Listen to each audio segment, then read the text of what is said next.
I'm Felicia, And I'm Ian. and we are the Paranormal Lovers.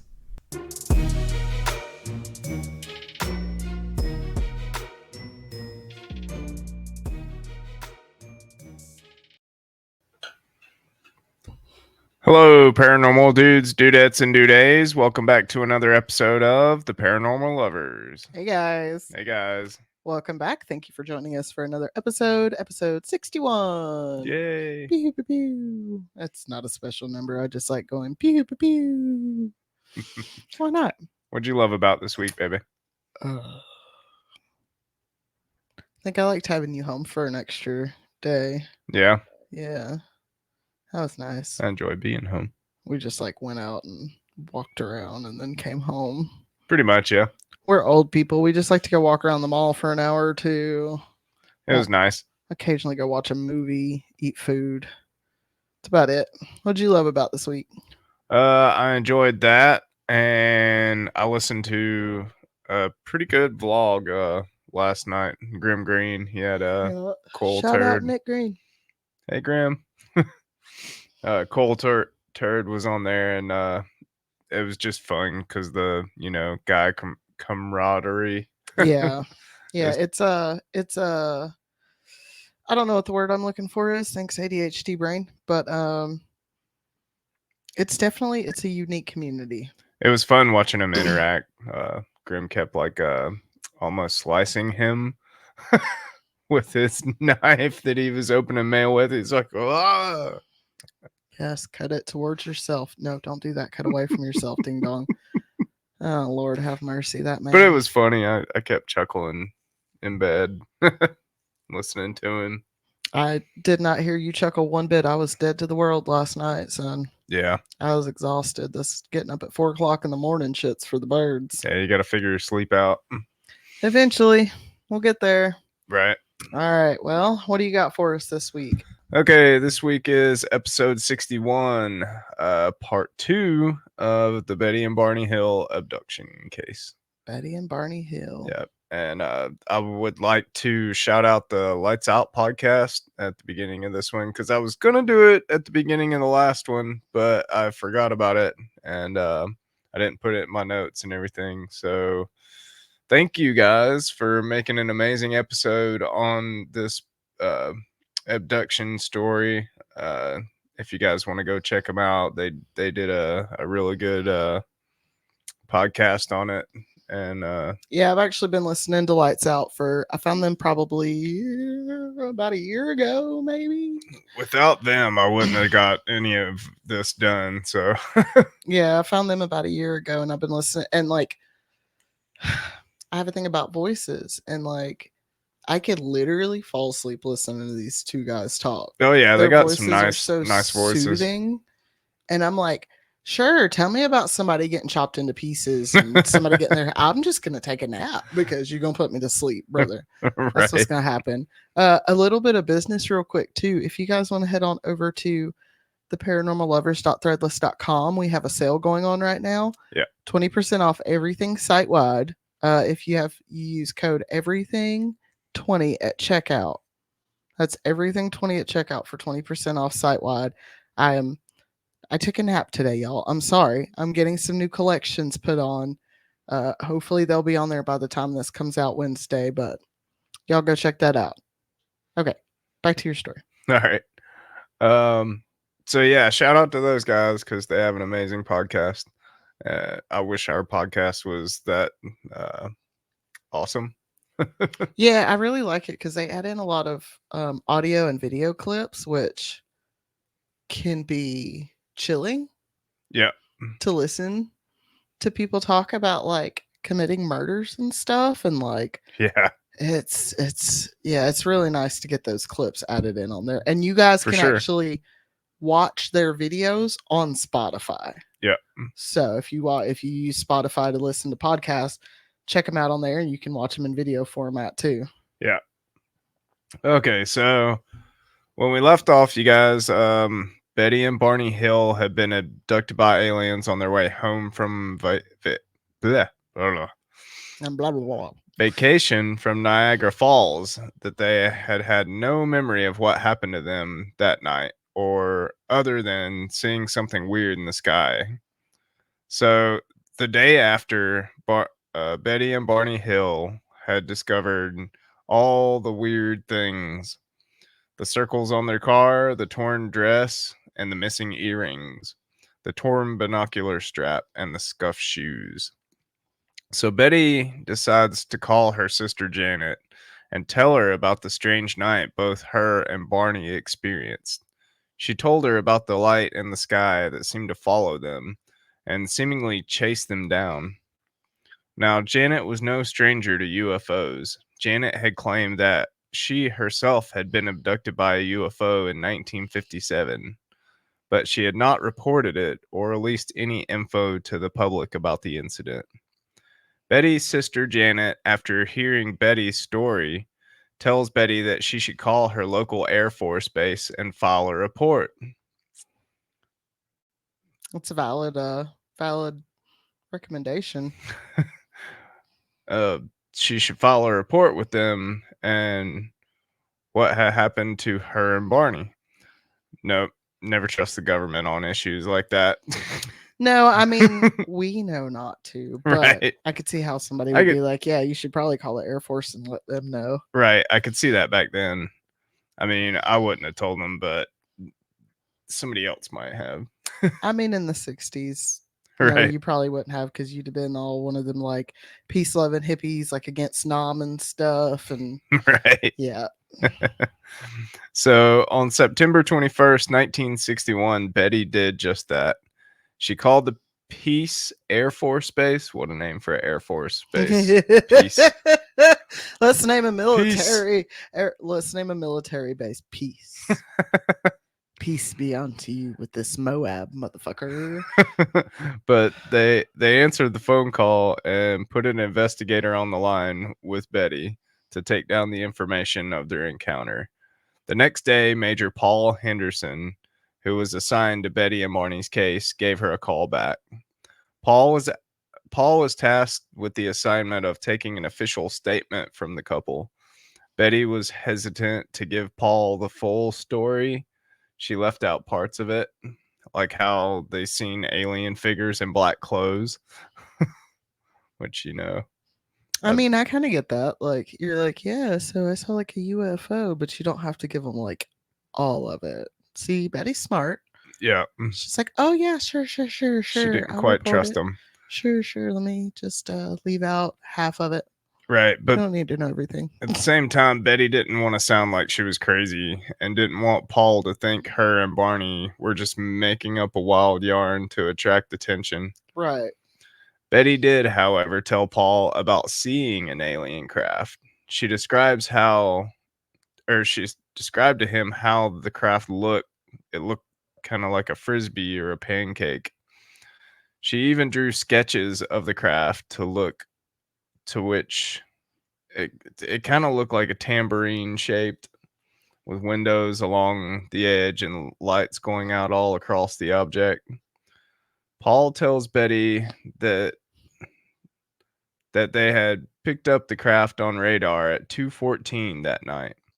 Suspicious, like they seen it on the radar. It is suspicious. Right. Barney, on the other hand, like me, did not want to contact the Air Force about the incident whatsoever. Well, he's also a military man, which like And a black man. yeah. Oh God. Oh God, Tusky. Oh God. He's like, nope. They're gonna take my ass. They're Right. gonna take my black ass and put me in a lab and poke me and prod me and no fucking thank you. Right. So, good call, Barney. Yeah. Or not good call. Decided not to call that thing. I'm sure Barney didn't want any more public attention drawn to them than they already had for being an interracial couple either. So, Paul Henderson from Harry and the Hendersons, no, just joking. I was like, wait, what? Spend the next couple of days investigating the incident and preparing a report about Betty and Barney's experience. He filed the report 4 days after interviewing the couple. He concluded in his report that what Betty and Barney had seen that night was just the planet Jupiter. Uh, uh, uh, uh, I don't know what to say because, like, I've seen the planet Jupiter recently, Right. going outside to smoke in the evenings, and I'm like, "What up, Jupe?" But that's Yeah. it's a tiny little dot way up there. Right. And it It's doesn't not a move. spacecraft Right. with tiny aliens in the window. So Although he I didn't know that part. right. So he said it was Jupiter and that what they had experienced was just an optical illusion Mother, this of the is near what by planet.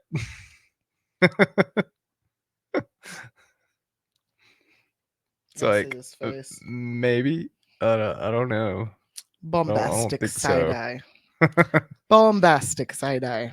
The report that Paul had filed later on got thrown out because of the lack of information. So it just like disappeared because he was. I mean, yeah, it was Jupiter.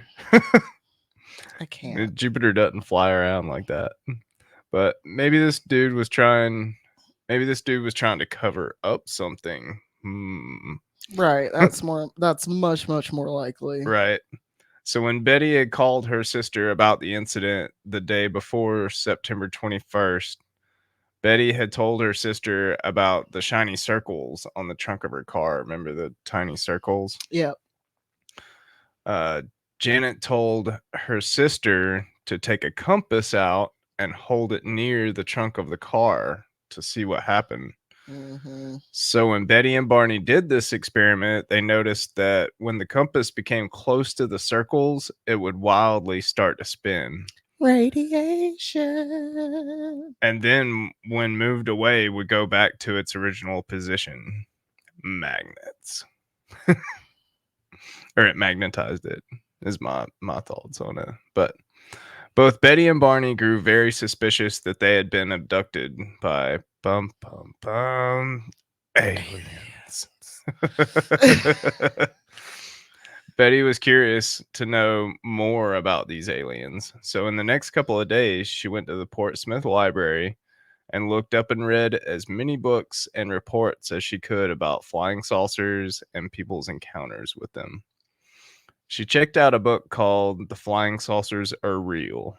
Now, this book was written by Donald Kehoe, who was the head of a civilian UFO research group called NICAP. Have you ever heard of I NICAP? have heard a nightcap. The NICAP is the National Investigative Committee of Aerial Phenomenon. Uh, he was the head guy. Donald was a retired Marine Corps major at the time. Marines don't fuck around. No, they don't. So I'm sure this dude's seen some shit, but this book suggests that the Earth has been visited by aliens for millions of years and that they are frequently visiting Earth more and more now because of our recent developments in nuclear technology. I mean, it's not the first time somebody's made that theory. Right.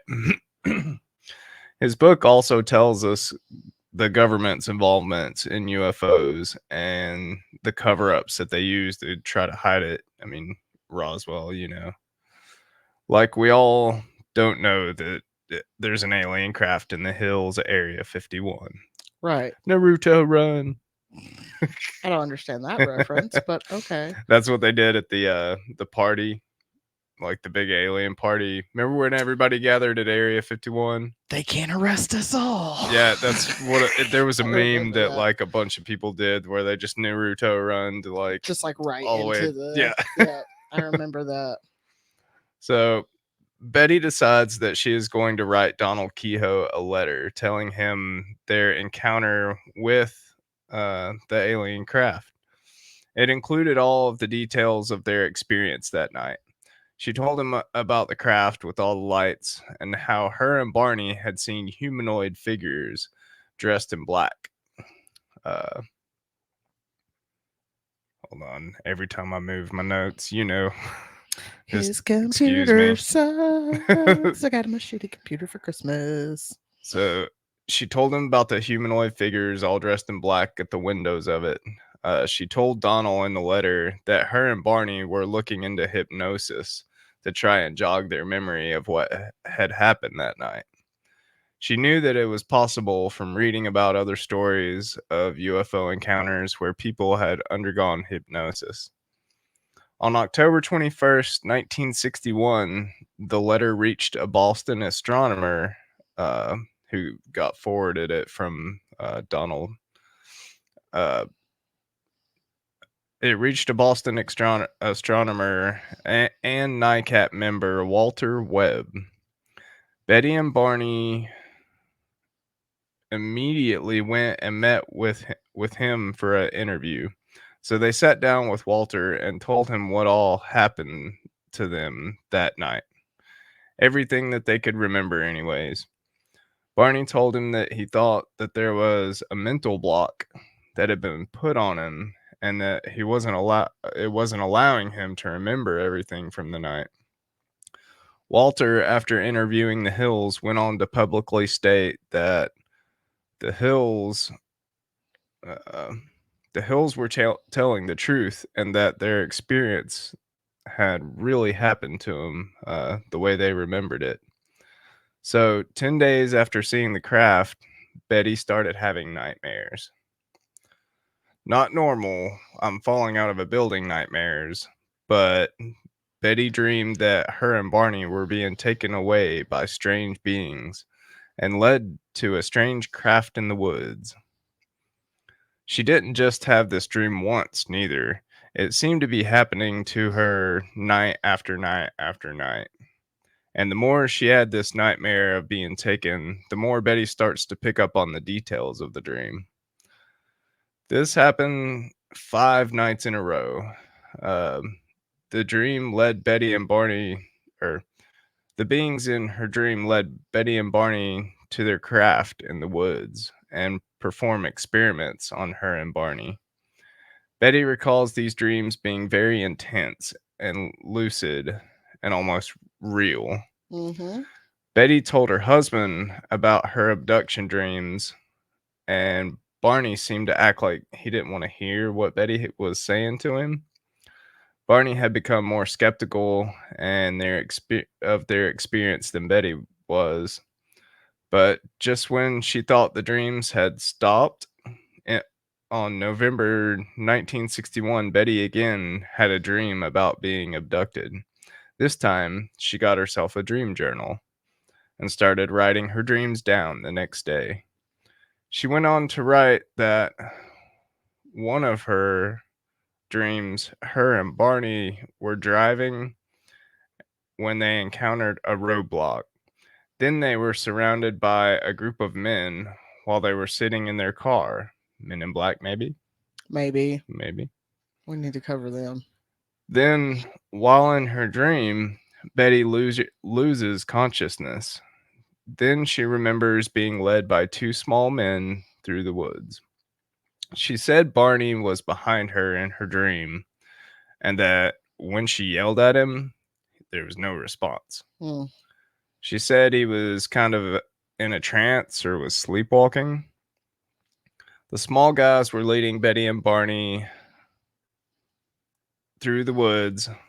Um, oh, the small guys that were leading Betty and Barney through the woods looked to be about 5 feet 4 inches and were wearing blue uniforms. I'm sorry. Hold on. You're making me think that these are like little people or people with like, well, not people, obviously. You're making me think these are like aliens that are like 3 feet tall. Right, We're 5'2". right. 5'4" is not short, motherfuckers. Okay, the rest of y'all are just too damn tall. Right. Sorry. It makes me wonder how tall Betty and Barney were. Y'all know like chihuahuas, little fuckers, they get real feisty. This is short people. We get feisty. We're not short. Y'all are too tall. Right. So they were wearing blue uniforms with hats and looked to be like from what she could tell, like military cadet outfits, Hmm. kind of, sort of, I guess. Their experience was humanoid, or their appearance were humanoid, but they had black eyes with black hair and light gray skin with bluish colored lips. Ew, you know what that makes me think of? The demons from Supernatural. BEKs. Mm, Black Eyed Kids. right. No. That's what they reminded me of, was the supernatural demons. Oh, and then But yeah, Barney. you're right. Oh. But keep in mind, this was in Betty's head, like it was in her dream. Well, people So also believe that Black Eyed Kids are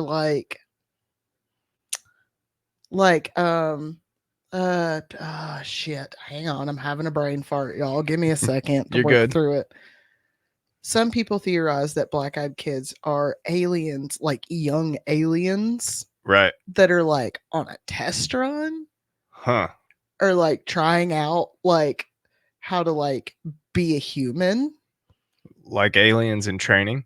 Yes. Huh. Like there was one story of like a kid that was like he was like a teenager-ish, I think, but he was in a trench coat with glasses and he was eating an apple and he walked up to this person's door and asked for ketchup for his apple. Huh.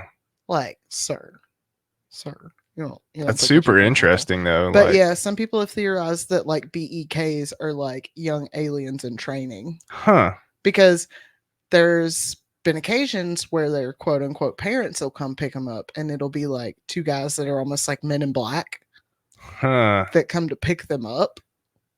Right. So it's a theory.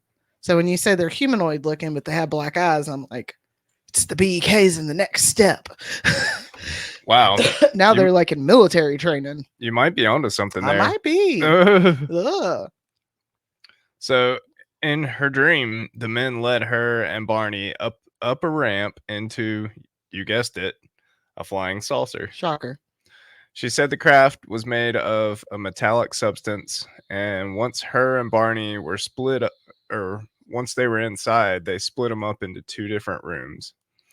She saw one more of the humanoid figures um, meet, and then she met the one that, or wait, I typed my notes up wrong. She saw more of the humanoid figures and then met the one that would be conducting the experiments on her. She called him the examiner. Well, And and then she even saw the one that they called the leader. She said that both the examiner and the leader both kind of spoke English, or like sort of English, because like she really couldn't understand them very well because they didn't speak it well, which is weird. Which also goes along with the theory that you just said. I Like mean, if they're in that's training, then they're not like, super smart. well, maybe if they're like the leader or examiner, they don't need to learn English. It's more like the peons or workers or I mean, something that really need to learn English. that's what I always assume, that aliens don't really need to. Yeah, But maybe they were just trying to make her feel better.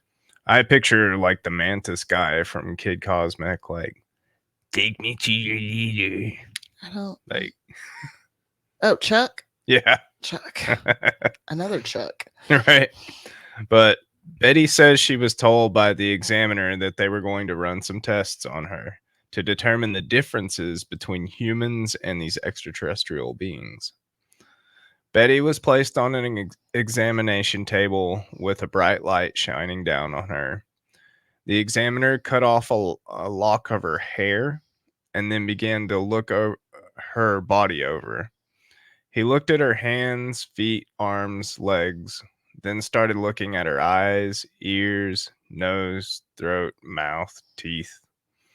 Then he took a sample of her fingernails and used a tool to scrape a piece of her skin off. Ouch. And put it into what looked to her as like some plastic wrap, which that makes me wonder if like cellophane didn't come from UFOs. Makes me wonder if it's plastic at all or some kind of like bio material. Aliens. Yeah. The examiner then told her that they were going to run a test on her nervous system. Prepare yourself. Oh Lord. So then she said he shoved a large hypodermic needle into her belly button. Betty said that this part was extremely painful, so much so that she immediately starts like screaming and crying and ah.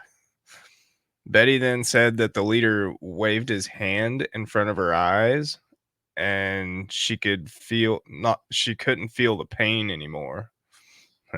Old Jedi mind trick. Yeah, I'll take it. Once the test was complete, the examiner leaves, leaving Betty and the leader in the room. Betty said that she sat there and talked with the leader, and that the leader wanted to give her a gift. So he pulls out this book covered with strange symbols and tells Betty that she could have the book and take it home with her. He wasn't a leader. He was a librarian. Joking. Listen, the librarians are badass, okay? They are. They are. If y'all haven't seen that show, go find it. It's a good That show. was what I was getting at. I know. Betty asked the leader where he was from. So he pulled out a star map and starts pointing at it, trying to show her, where he was from. So then all of a sudden, a fight starts to break out among the other aliens of the craft. What the hell? And then very quickly, both Betty and Barney were escorted off of the craft. And the leader explains to Betty that she couldn't keep the book that he had given her. He said that the others, in the craft did not want Betty and Barney to remember any of the encounter. Yeah. So close to first contact. So Like close. they were like, but nope, you guys can't remember this. Barney and Betty were then taken back to their car where they were told to wait and to not drive away until the alien craft had disappeared and departed. Now, this was all in the dream that Betty had had after those supposed encounter. It also seems like Betty was kind of leaning in to the alien stuff at that point. So it makes you wonder if it's real or if she was remembering it, Right. or if she was just kind of all about alien stuff right then and just dreaming Maybe. alien stuff. I don't know. I don't know. Nobody will ever know, I guess. But I'm sure she believed that this was what happened to them on that fateful night. Mm-hmm. Uh, it could have been, and also might have been all the books and TV shows and number of things going on in everyday life back then. Like there was a lot of stuff, but she had stopped telling Barney about her dreams because he was kind of leaning the other way on the matter. Right. Like he was like, "Oh no, it's okay. Nothing happened. Nothing happened." He's probably getting tired of hearing about it after a while too. Probably. Like he didn't want to believe they were abducted, which I don't blame him. As an interracial couple, it probably didn't want the attention. Well, I mean, just especially in the 60s, like the coming out and saying that you were abducted by a UFO, regardless of what your race was. People thought you were crazy. People gave you so much shit for it. For and sure. then to be a black man that's like, yeah, I got abducted by you. They'd be like, you're crazy. sir. Right. Yeah. So I don't blame him one bit, Mm-mm. So on November 25th, 1961, Barney and Betty decided to do another interview. This time it was done by NICAP members Robert Homan and C.D. Jackson. Betty and Barney told them about the night of their encounter and that it took them way longer to make the trip back home that day than it should have. The investigators told Barney and Betty that the drive that they were on that night should have only taken them around 4 hours.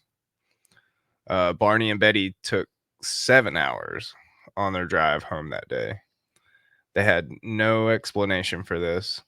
Betty and Barney went on to tell them that of they told them of their memory loss of driving about 33 miles on Route 3 between Indian Head and Ashland. So that's quite a long, period of memory loss. 3 hours, 4 hours, 33 miles. 33 miles. Yeah. Yeah. So like, let's see, how far is Asheville? I always compare things to going to Asheville. Think of it. 33 miles is Newfound to Tennessee. There you go. Literally. Exit 33 to Tennessee. Newfound to Tennessee. Yeah. So that's quite a bit of that a is a long drive to distance not to not remember what happened. That would freak me the fuck out, Right. Like, son. what happened? Did I hit somebody? Like, was there an accident? Like if we hit Newfound exit and then we blacked out, and then the next thing we know, we're in Tennessee. Yep.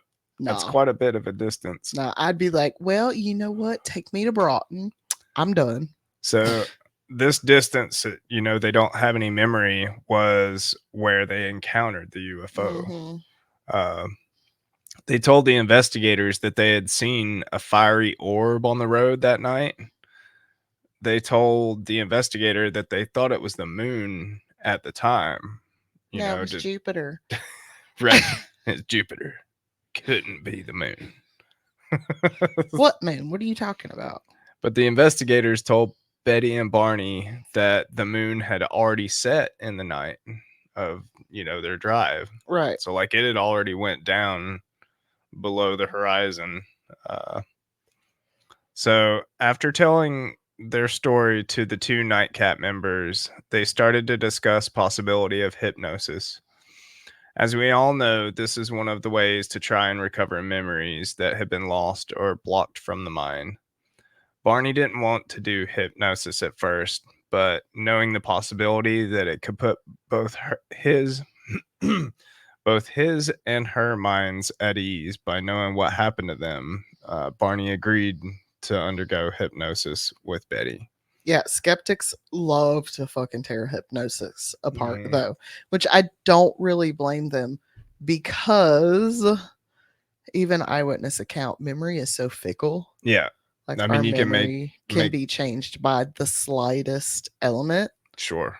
Mm-hmm. So, and then when you go around fucking rooting around in there with hypnosis and you're looking for something, then it can come out a little skewed. Yeah, it's very easy to kind of force yourself into believing something happened. It's like to the point where you believe it truly happened. Oh yeah, for sure.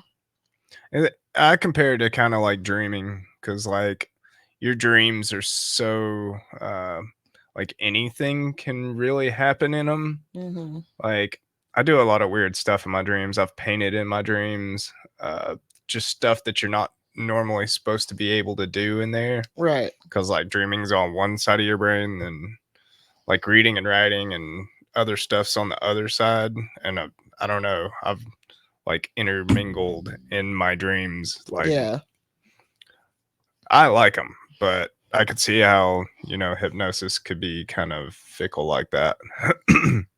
But they didn't really know what to do. They had tried talking about it with and without people.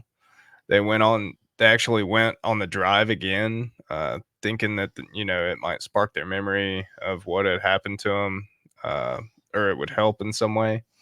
But hypnosis seemed the only choice for them at this point, and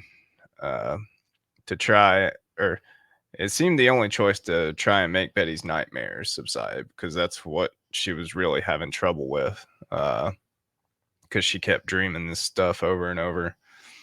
And with that, I think I'm gonna leave the story off for another part, because this is a long story. It is a long story. It's taken me a while to get through it, but yeah.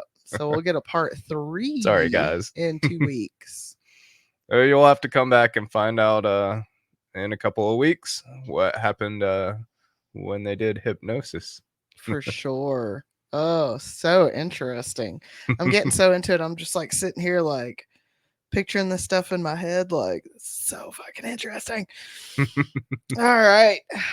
Well, Well, thank you guys for listening. yeah, We thank love you you guys. guys for joining us again for another episode today. I'm sorry about all the damn yawning. It's bad right now. If you guys would like, head on over to Instagram and follow us at the Paranormal Lovers. You can find our videos on YouTube. If you would like to search for the Paranormal Lovers in the search bar, send us an email at theparanormallovers@yahoo.com. If you would like to do a topic request to send us a personal story, whether it be paranormal or true crime, if you're more into true crime and you would like to support the podcast, you can head on over to patreon.com/the paranormal lovers and follow us there. You can try a 1 week free trial. And the $5 tier, we have the new show, The Deadly Lovers, which we are going to record real quick before you go get the kiddo because we got time. Sure. Um, Check it out, you guys. We got some true crime on there. did I miss anything? Was that Nope. it? I think that's it. Okay. I normally type it out, but it's been a day and it's raining and I want to go back to bed. You guys have a great day. You guys have a good day and we will see you guys next week. Bye. Bye.